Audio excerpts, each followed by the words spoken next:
दोस्तों नमस्कार। Mountain mysteries and life में आपका हार्दिक स्वागत है। दोस्तों आज हम आए हैं मध्य प्रदेश के खजुराहो क्षेत्र में। मध्य प्रदेश को भारत का दिल भी कहा जाता है। Madhya Pradesh centre of India इसे कहा जाता है। और जहां हम हैं आज इस क्षेत्र में है पन्ना जिला। पन्ना दो बातों के लिए बहुत ही प्रसिद्ध है। एक तो हीरों की खानों के लिए और दूसरा यहाँ की प्राकृतिक झीलों के लिए। दोस्तों सावन और भादों का यह समय चला है और इस सीज़न में, इस पर्टिकुलर टाइम में यहाँ की जो झीलें हैं वो पानी से लबालब भर जाती है और बहुत ही आकर्षक, बहुत ही सुंदर दिखाई देती हैं।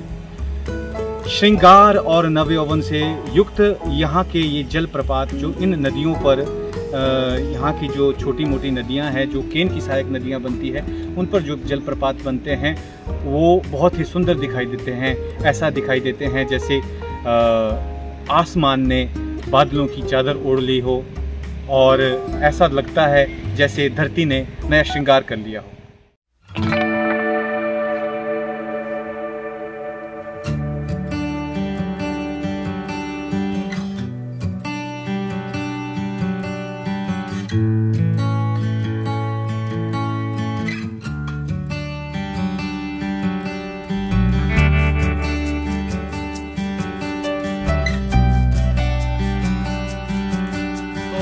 दोस्तों आज चलते हैं रेने वाटरफॉल्स।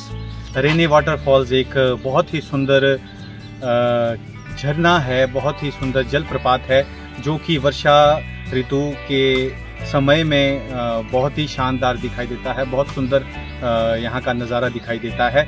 यह क्षेत्र घड़ियाल अभ्यारण्य क्षेत्र है जो कि पन्ना टाइगर रिजर्व के ही अंडर आता है। हालांकि यह जो क्षेत्र है वह छतरपुर जिला में आता है जो खजुराहो के ही नज़दीक है।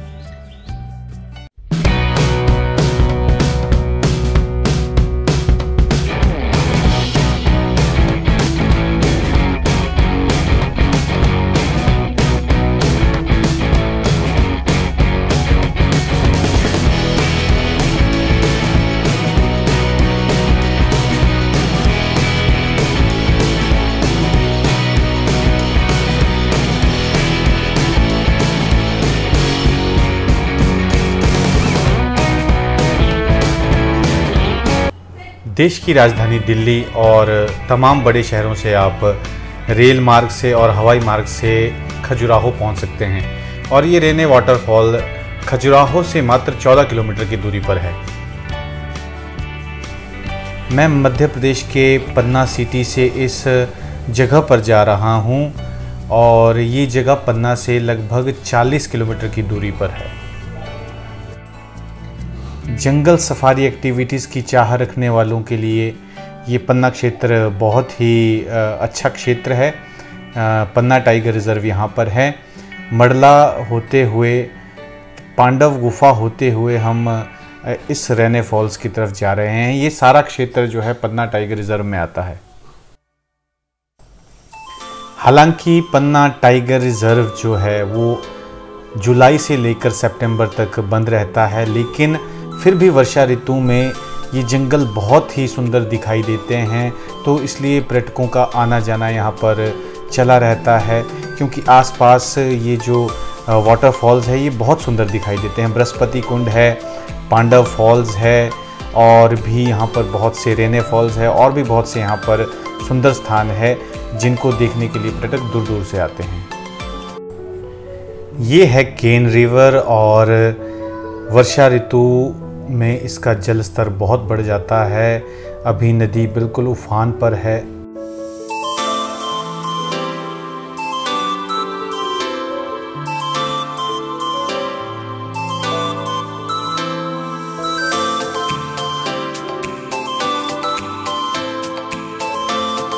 घड़ियाल क्षेत्र में जाने के लिए शुल्क आपको यहाँ पे देना होगा। यहाँ पर टिकट काउंटर पे टिकट कटता है। 425 रुपये हमारे इस सफ़र के लिए लगे जिसमें कि गाइड इंक्लूड था। घड़ियाल तो खैर गर्मियों के मौसम में ही यहाँ देखने को मिलते हैं, लेकिन अगर आपकी किस्मत अच्छी है तो आपको दुर्लभ वन्य प्राणियों के दर्शन ज़रूर हो सकते हैं। तो लीजिए दोस्तों, पहुंच के हम रेने वाटरफॉल्स, और ये है पार्किंग एरिया। खाने के लिए यहाँ पर व्यवस्था इतनी अच्छी नहीं है, हालांकि यहाँ पर एक कैंटीन ज़रूर है, पर निराशा ही हाथ लगती है।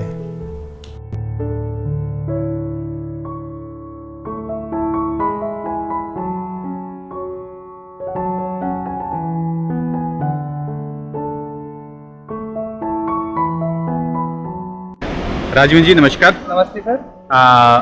आज हम आए हैं यहाँ पे रेने फॉल्स में जी। तो आप मेरे गाइड हैं यहाँ पर जी। तो आप कुछ इस जगह के बारे में बताएं। बिल्कुल सर।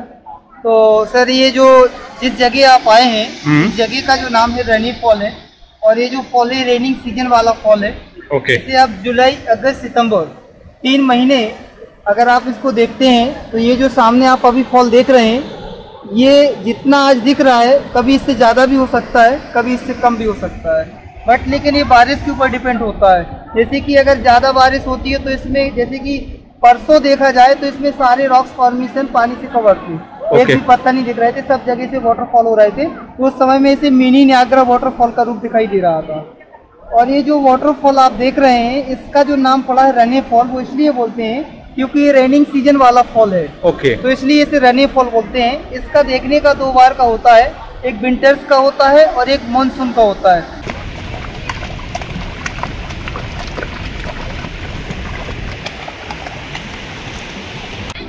दोस्तों मौसम बहुत अच्छा हुआ है और रेने फॉल्स में हम अभी समय हैं। रेने फॉल्स में जो आप ये नदी देख रहे हैं, इस नदी का नाम है केन रिवर। केन अंग्रेजी का शब्द है और इसका शास्त्रों में नाम कर्णावती है। तो यह कर्णावती जो नदी है वो विंध्याचल पर्वत श्रृंखला से निकलती है। कटनी, अमानगंज होती हुई, मड़ला होती हुई यह यहाँ पर पहुँचती है। इसके बाद यहाँ से जाने के पश्चात ये श्री यमुना जी में जाकर मिल जाती है। हम ये कह सकते हैं कि यह यमुना जी की एक सहायक नदी है।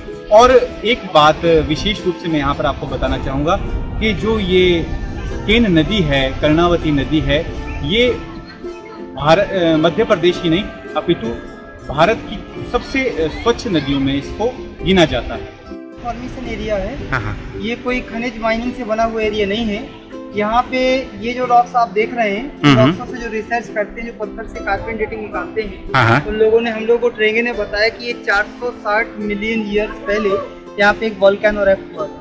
तब जाके इन चट्टानों का निर्माण हुआ है। तो यहाँ पे आपको मैं बता दूं करीब 5 प्रकार के रॉक्स पाए जाते हैं। यहाँ पे ग्रेनाइट है, बेसाल्ट है, डोलोमाइट है, जैस्पर है, क्वार्ट्ज है। यानी रेड पत्थर है, पिंक पत्थर है, ब्लैक पत्थर है, ग्रे पत्थर है, और एक शाइनिंग वाला रॉक्स वाला पत्थर है जिसे ट्रांसपेरेंट बोलते हैं, क्वार्ट्ज। तो ये मिलियन ईयर्स पुरानी चट्टानें हैं। इसमें एक कैनियन है जो करीब 5 से 7 किलोमीटर लंबी कैनियन है। जो अभी आगे आप जाएंगे तो वहाँ से कैनियन दिख जाएगा। तो उसे हम लोग जो इस समय में तो सिर्फ फॉल के नाम से ही जानते हैं, पर इसे विंटर्स में मिनी ग्रैंड कैनियन भी बोल सकते हैं, क्योंकि करीब 5 से 7 किलोमीटर लंबी कैनियन भी होती है यहाँ पे, जो अपने हिंदुस्तान की एक लौती कैनियन है। और ये जो फर्स्ट कैनियन होता है वो US में होता है, जिसे ग्रैंड कैनियन बोलते हैं। ओके।